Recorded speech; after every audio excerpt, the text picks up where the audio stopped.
Hello， 大家好，我是老歪。今天要跟大家分享，焊接耳針的一些小技巧。這邊會準備的是現成的耳針，像這個是大概0.7 mm 粗細的耳針，然後它的頂端有一個小小的圓盤，然後我把它拿出來給大家看一下。這個耳針上面有一個小小的圓盤，這個圓盤可以讓我們把焊藥放在上面，讓它跟你的耳環焊接的時候，它的那個接觸面積可以更大。然後買現成的耳針的好處是，它這個耳針上面有刻一個925的印記。這個耳針的尾端有一個凹槽，它是要讓你放耳擋進去的時候，可以被卡住，不會容易脫落。所以買現成耳針的好處就是它都幫你做好這些細節了。還有這個耳針的尾端它也是有磨順的，它不會刮手。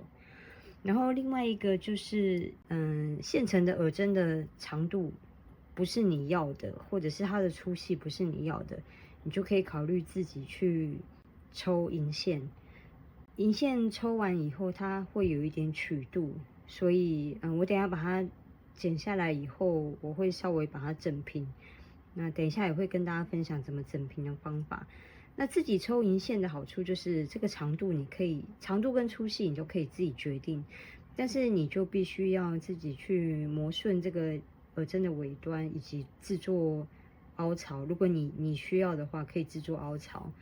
然後再來就是它沒有剛剛那個耳針上面的小圓盤，這個圓盤，所以他們焊接的方法就會有一點點不太一樣。那等一下都可以跟大家分享我的做法。然後我今天會用到的焊藥是高溫焊藥，我用的是線狀的高溫焊藥。然後你可以看到我把前面一段用碾的，或者是你可以用敲的，把它敲成扁平狀。然後我這樣剪下來，它就變成片狀的焊藥，所以我這樣同時可以有線狀焊藥跟片狀焊药兩種可以選擇。那它們使用的地方也會不太一樣，像線狀的焊藥，因為它是圓柱體，所以它可能必須得放在不容易滾動的地方，比如說L 形狀的這個面，就是它們交接的這個面，你用圓柱體的焊藥放在那邊，它就比較不容易滾動。然後它的擴散面積也不會太大，它就會直接朝着這個交界的這個縫隙去流動。那如果你是片狀的焊藥放在這個縫隙的話，它就比較容易偏這個面或者是這個面流動。所以片狀的焊藥它就比較適合放在很小很小的面積上面。所以兩種不同形狀的焊藥它都有自己應該要用的地方。那我這兩種我都稍微剪一點點在我的小盤子裡。我在剪的時候，你可以看到我的一只手指頭會擋在焊藥的前面，這樣子我在剪焊藥的時候，它就不會噴走。然後我也可以稍微控制一下我的焊藥的大小。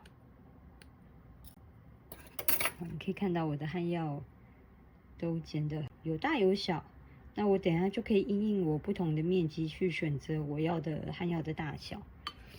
那圓柱狀的焊藥，我就會用像這樣子的斜口鉗，或是像這樣子的線剪來剪焊藥，它們也可以剪得很快。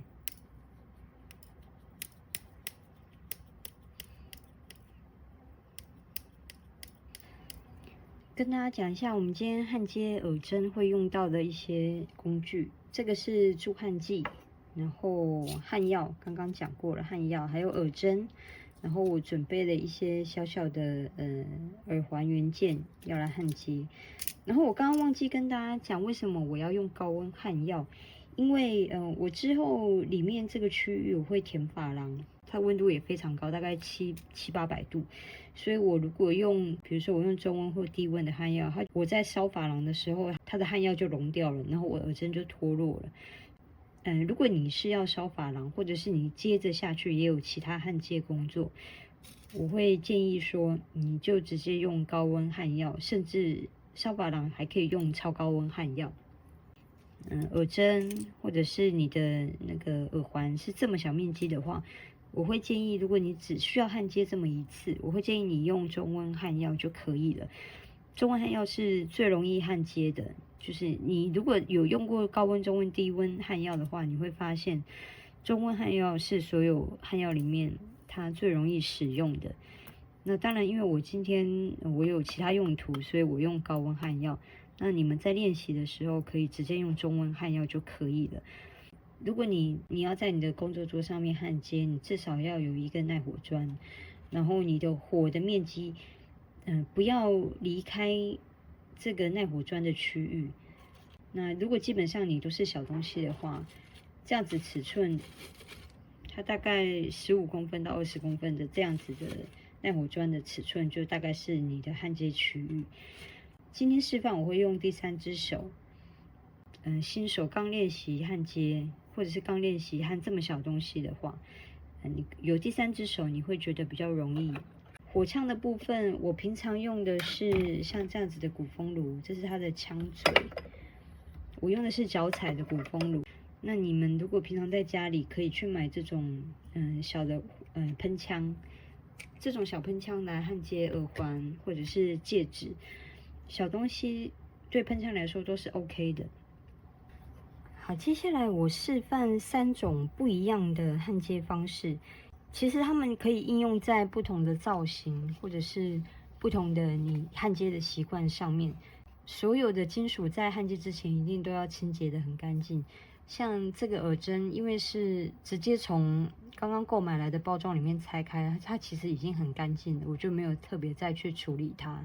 那像這樣子，我準備好的這個小元件，我就必須得把它都修磨乾淨，然後自酸過或者是清洗過，然後表面沒有油脂也沒有灰塵，這樣才可以焊接。然後我先塗上助焊劑，就是所有的接觸面的地方你都要塗上助焊劑，包括耳針的這個面。然後我剪幾個焊藥放在我的桌面上，這個是圓柱狀的，這個是片狀的。好，然後我一個一個示範。我先示範的是柱狀的焊藥，然後我剛剛有說我會用到我的第三隻手。如果你是剛接觸金工，然後你第一次要焊耳針的話，我會建議你把耳針固定在你的第三隻手上面。然後呢，我們剛剛是不是已經塗上了助焊劑？我現在打開我的火槍，我把我的火槍設定在非常非常小的火焰，大概不超過4公分，大概3公分左右。這個是我的鼓風爐的火焰長度。那你們如果用小火槍的話，大概控制它在2公分以內的火焰長度就可以了，大概在這個位置。好，我先輕輕的在附近加熱，先把耳針上面的助焊劑都作用完。你可以看到剛剛白色的助焊劑已經變成透明了。然後这個時候，我放一顆焊藥在我的耳針上面，然後一樣緩慢的去加熱它，在周圍繞，不要定點加，不要這樣一直停着，稍微有一點來回，上下來回或左右來回。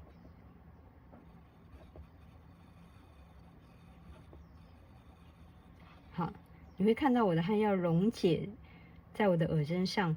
你一旦看到焊藥溶解的時候，它會有一個淺淺的發光的感覺。然後當它溶解攤開來的那一個剎那，你的火就快速的移開，不要再停留，不然它會開始往下流。那這個時候我的焊藥已經溶解在我的耳針上面了。你主要是看這個銀色的部分，它有一點淺淺的弧度，就是有一點半圓形的溶解在我這個耳針的盤上面。接下來我再次利用我的第三隻手，我反方向夾住我耳針的尾端。如果我希望我的焊接可以乾淨一點，我可以在剛剛已經融完耳針的這個地方，我再塗一點助焊劑，或者是你要再拿去自酸也可以，主要是要保持你耳針的乾淨。然後我要直接把這個耳針對在我的耳環上面。好，我們剛剛花一點時間把我的耳針跟我的耳環都固定好。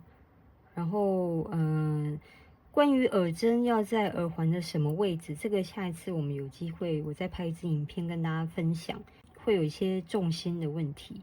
那我們今天就純粹來分享如何焊接耳針這個部分。那我剛用第三隻手把我的耳針都固定好之後，我要確認它跟我的耳環是完全接觸的，所以你只要移動的時候，你會發現兩個會一起移動的話，那就表示它們兩個有碰在一起。但是有時候，因為我剛剛耳針上面有一個圓弧形的焊藥溶解在上面，那等一下我在加熱的時候，那個焊藥會再次攤開，那它們中間就會產生一個空隙，所以我會在第三隻手的這個位置，就是或者是你可以在後面一點有木頭墊住的那個位置，稍微往下壓一下，其實也沒有真的用力，我只是把手扶在這上面。那我會感覺到它往下攤的時候，它會有個空隙，我碰在這個第三隻手上面，它就可以把耳針往下，我就完成焊接。那我這次就把我的火放在我的右邊，順道跟大家提一下，拿着火槍的那隻手應該都是你的非慣用手，比如說你是右撇子的話，你的火槍應該來說就是左手在拿火槍，右手在拿夾子，或者是調整你的這個第三隻手都用你的右手，然後火槍用你的左手。那因為我等一下要示範往下壓的這個動作，所以我把它相反過來。一樣，我把火槍的火焰調到最細，然後這個時候呢，我就不要去加熱我的耳針了。我把火焰集中加熱在底下我耳環的這個比較大的面積的地方，因為我們知道我們的焊藥它會跟着熱源走，所以我的火在哪裡，我的焊藥就會在哪裡。所以我把火焰集中在下面這個位置，然後你會看到珠焊機慢慢的變成透明，這個時候就差不多是焊接的溫度到了。那我就可以把火焰稍微靠近兩個接觸面的地方。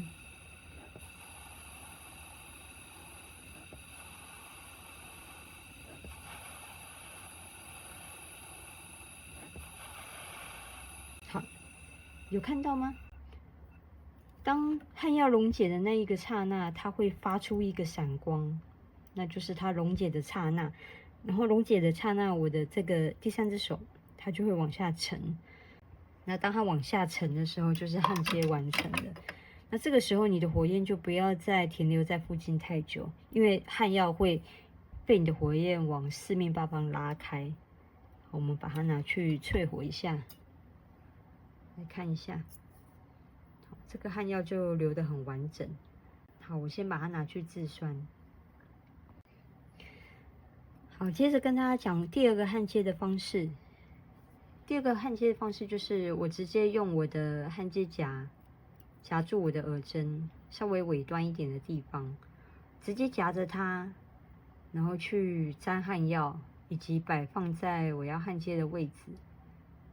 這個方法是給稍微有點焊接經驗，然後手比較穩、手不會抖的人，他就可以這樣做。那你如果平常在焊接的時候或者在制作的時候，手會不穩，手會抖得很厲害，你就用剛剛第三隻手那個方法，慢慢的去調整你的位置，把位置調整到最好之後再來焊接。這個放焊藥的方法跟剛剛又不太一樣，我示範給大家看看。我的焊藥在這邊，然後我耳針在這邊，火焰一樣調到最小，然後這個時候我去加熱我的耳針。然後去靠近我的焊藥，一樣加熱耳針。好，你會看到我的焊藥被我的耳針吸上來了，有沒有？好，這個時候我把我的耳環拿過來。好，我把剛剛耳針再去沾了一點助汗劑。這個時候呢，我先把我耳環上面的助汗劑先作用完，把它燒到透明狀。好，白色的部分已經不見了，變成透明的。這時候我把我的耳針放在我要焊接的位置。好，我決定這個位置，那我就加熱我的下面的耳環的部分。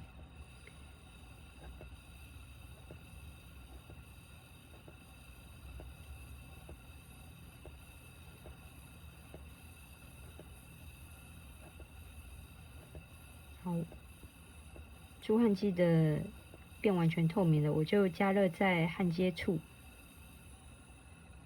好，然後我就會看到，耳針就攤下去了，然後焊藥也攤開來了，這樣子就焊接完成了。好，我來看一下，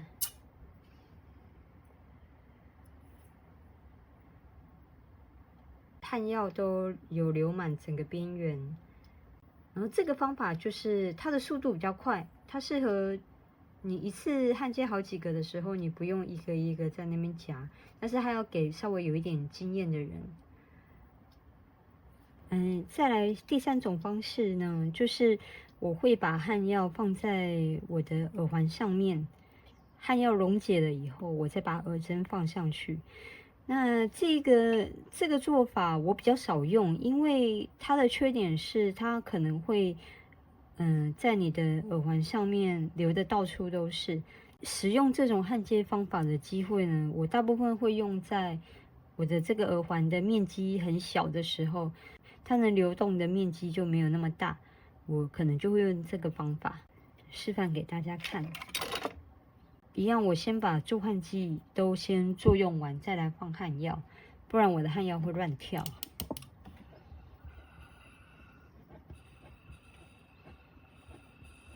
你會看到助汗劑起泡，我這個時候如果焊藥在上面的話，我的焊藥就會被它推走。那我放一塊小小的焊藥在我要焊接的位置。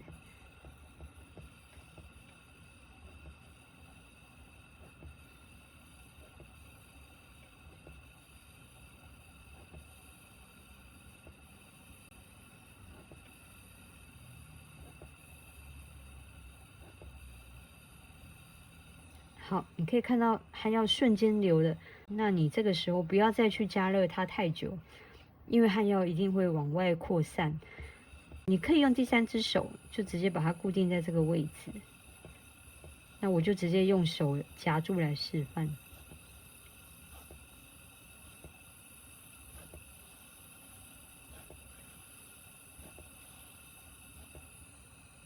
好，焊接完了。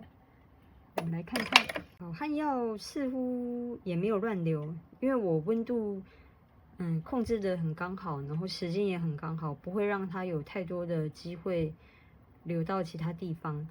但是我覺得最好的方式還是前面那兩種。那這第三種方式呢，我覺得就是可能某一些時機適合這麼做。好，那這個是耳針有底盤的這種現成耳針的焊接方法。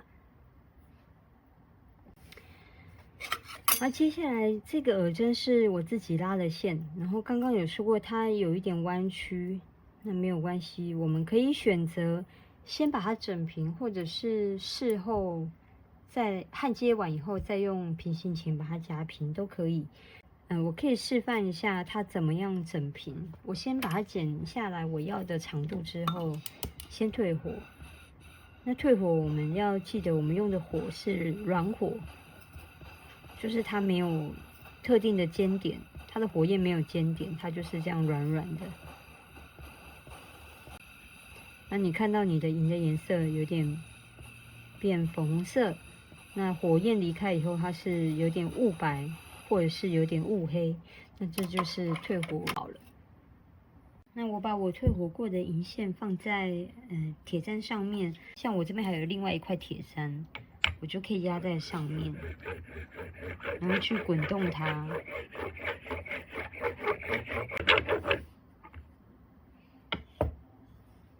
我覺得我的線段就比較直。那在焊接這種自己製作的耳針的時候，我先把我的前端焊接的地方先把它磨平。你可以拿銼刀，或者是你直接在砂紙上面研磨都可以，一點點。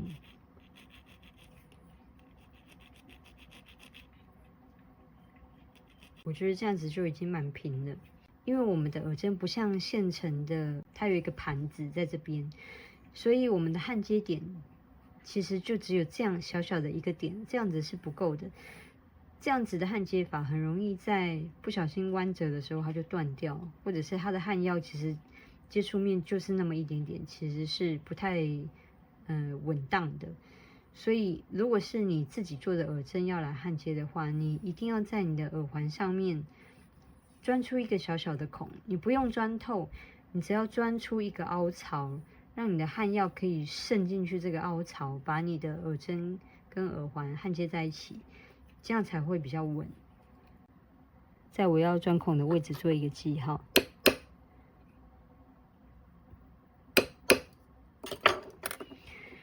然後因為我耳針用的是0.7 mm 的银線，所以我的鑽針我會用大概0.8 mm， 不要太大，因為你太大，你要填進去的焊藥就會很多。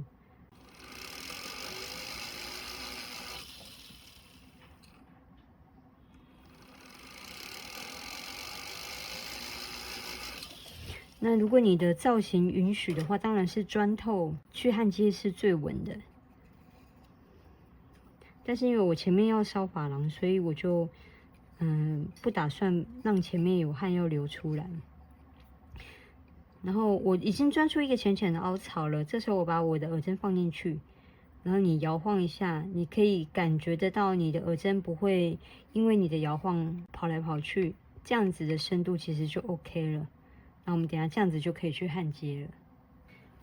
好，那我這邊用液態助焊劑給大家看。這個是液態助焊劑，它會跟剛剛那樣子硼砂類型的膏狀助焊劑不太一樣。那我等一下還是用鉗子來夾焊藥來示範。那你們在用的時候用第三隻手，我真的覺得是對新手來說是比較合適的方法。我這邊有擺一顆焊藥，這邊有一顆，這個是平面的，然後這個是柱狀的。我先用這個柱狀的焊藥，一樣，我把耳針稍微靠近我的焊藥。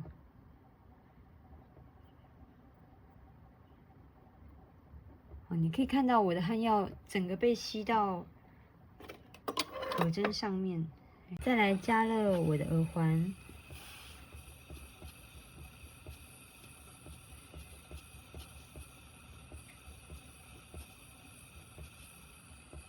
我把我的耳針放進去剛剛那個凹槽裡，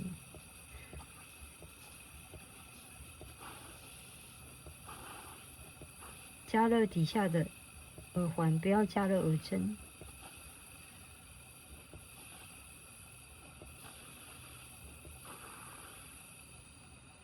因為我們剛剛耳環上面鑽了一個凹槽，所以當焊藥溶解的時候，它下陷的感覺會特別明顯。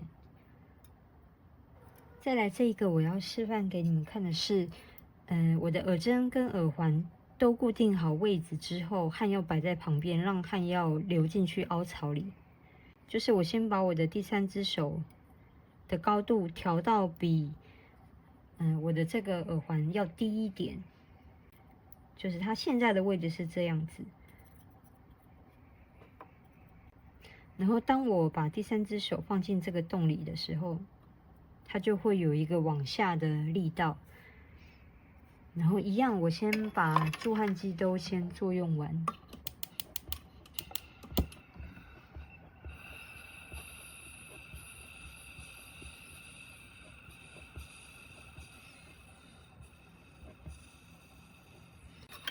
然後我這邊有一顆小顆的焊藥，我先把它放在它們交界的地方。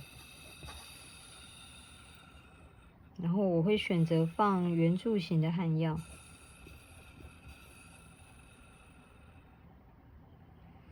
那這個時候呢，我加熱的方法就跟剛剛會有一點不太一樣，因為我的耳針上面完全沒有漢藥，所以我也不希望我的漢藥完全留在我的平板上，所以我這個時候會選擇下面2秒的話，上面1秒，下面2秒的話，上面1秒，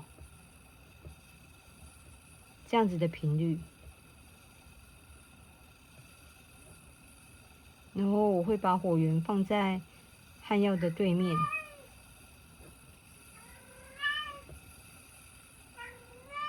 好，對不起，我的貓在講話。好，我們來看一下哦。好，我的漢藥也很順利的流進去這個凹槽裡面。那這個方法的難度又比前面幾種又稍微高了一點點，但是它可以用在，比如說我這個洞跟這個針，它必須要非常吻合的狀態下，就是我的中間不能有任何的漢藥，我必須先把它們結合在一起，漢藥放在外面，讓漢藥吸進去。在這種狀態下，我們漢藥只能擺在，就是額外事後再放漢藥的話，這個方法就比較合適。所以剛剛的重點就是我的漢藥如果擺在右邊的話，我的火源要在左邊，因為我希望可以靠着火的溫度把漢藥從右邊拉到左邊來，然後當然它就會經過這個凹槽，然後再來是加熱的位置，我不會只在平面上加熱，我會在平面上跟耳針上，火焰會在這2個地方中間跳躍，然後下方停留時間多一點，上面少一點，但這些都是非常非常些微的差異。那這個焊接方式也提供給大家做參考。這個就是我們今天跟大家分享的焊接耳針的一些小方法跟技巧。然後我們可以看一下我們剛剛用的這2種不同耳針，它焊接完的效果不太一樣。這個是現成的耳針，它底下有個圓盤，所以它焊接完以後，你看它的背面，它就會有一個，除了針之外，還有一個小小的圓盤。那這個是我們自己拉的銀線去做的耳針，然後你會看到它除了一點漢藥流出來，流到邊緣之外，沒有其他的形狀。意思就是說，如果你有在追求像這樣子比較一體成型的感覺的話，你可以用自己做的耳針，然後鑽孔，不用鑽透，鑽一點點凹槽，把耳針插進去焊，或者是你拿現成的耳針，把前面這個圓盤磨掉或者是鋸掉，然後你也可以得到一樣的效果。剛剛有提到，你有圓盤，它的焊接面比較大，那在日後的使用上面，這樣子有圓盤的耳針，我個人覺得會比較牢固。但是如果你的鑽孔鑽得夠深，插進去的焊接的位置夠多的話，其實它也是一個很好的固定的方式。這個是這個最基礎的耳針的焊接的教學。那我之後呢，還會有其他教學課程在這個分類裡面，放在這個課程裡面的影片，我會偏向更基礎的精工，然後一步一步的去制作。我有一些，比如說焊接失敗的補救方法，以及焊接時候要注意的小技巧，我會放在會員影片。如果對怎麼樣解決方法，以及怎麼樣知道更多其他小技巧，你可以去加入我的會員。那我們下次會分享制作戒指啊，或者是跳環啊，比較是手勢最基礎的小技巧，再跟大家分享。那我們就到這裡嘍，我們下次影片見嘍，拜拜。